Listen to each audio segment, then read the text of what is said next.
I can give you a good explanation why. I guess I started as an engineer because, like, you want to know how things work, right? That's what. Exactly. I was doing like an engineering degree, and I think I had to do a couple of electives in these electives in neural networks or something. Yeah. And I was like, okay, so that was cool. I did this subject in neural networks and went, well, that didn't really teach me how a neuron works. It's like quite fake. I thought, well, I want to understand how a neuron works. So I did a couple of subjects in medical sciences, started to learn some physiology.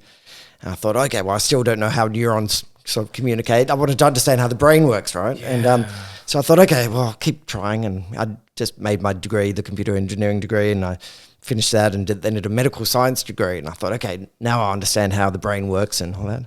Not quite. So kept on going. Went, okay, well, I'll do my PhD in physiology and study the brain. And then why insects? I think they're a great model system because the reality is that you and I are speaking here. You know, our brains are composed of, say, 86 billion neurons and 1,000 times more synapses. And it's just the complexity is overwhelming. And to really understand, I think the human brain is not within our realm at the moment. Like, it's worth studying, of course, but if you really want to get down to the computations that are going on, I think simpler animal model systems are better for that.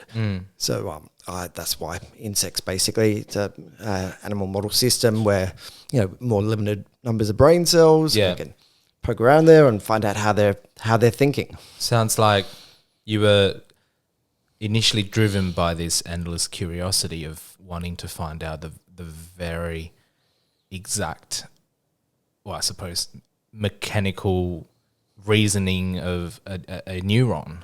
Particular reaction. Yeah. And given that, like you mentioned, that the human brain is just too complex, and then the insect brain is the perfect module. Yeah, so you can to reflect what you want to investigate. Yeah, there's a difference between work and then passion as well. As a passion, I just love the whole concept of, the evolved simple systems to more and more complex systems. That's just, I love the whole concept of how you went from unicellular organisms trying to follow some rules and guidance. And then, I even love the smaller animal model systems where, there's just 100 neurons or something guiding some type of behavior. The flying insects that we deal with, whether they're blowflies, houseflies, whether dragonflies, they're like, you're still talking about 1 million to 2 million neurons.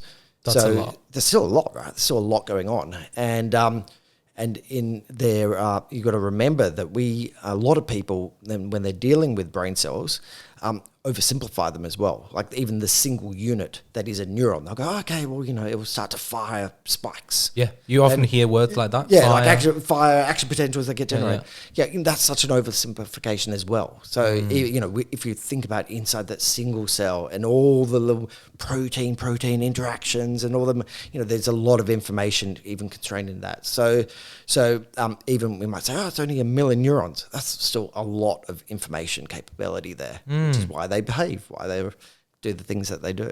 If you were to use an analogy to describe the behavior of a neuron, whether it's connecting or how would you describe it? Is it some sort of, the reaction itself is, I assume it's probably chemical.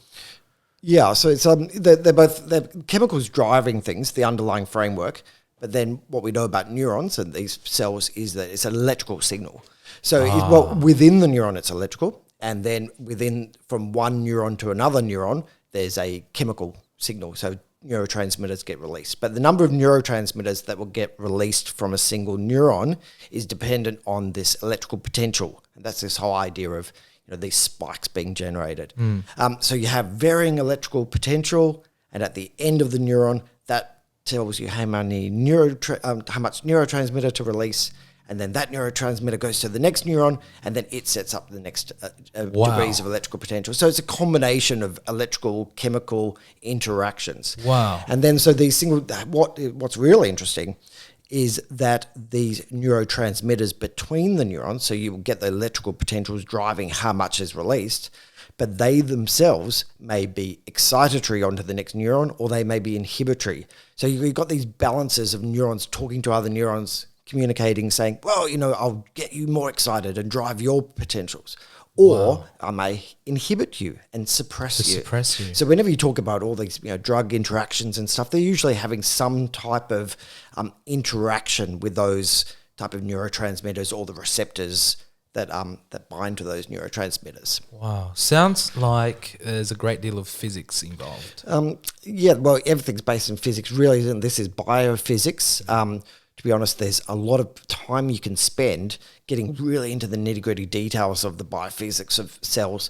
And I thought about that. It interests me to a degree, but in some stage, it really was the more network structure that drives I didn't want to get too much into the, you can get into a single neuron and you can look at all the little dendrites and where all the little signals are coming from, but you can get really lost in the weeds there. Even though I said all the information's there, it's like at some stage, you just have to abstract it and go, okay, well, this is a neuron. It roughly does this. And then I want to know how this neuron communicates with this one and this one and this one.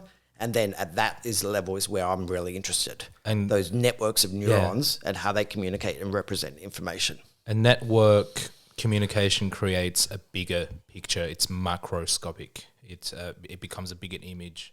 Yes, absolutely. And whereas what you described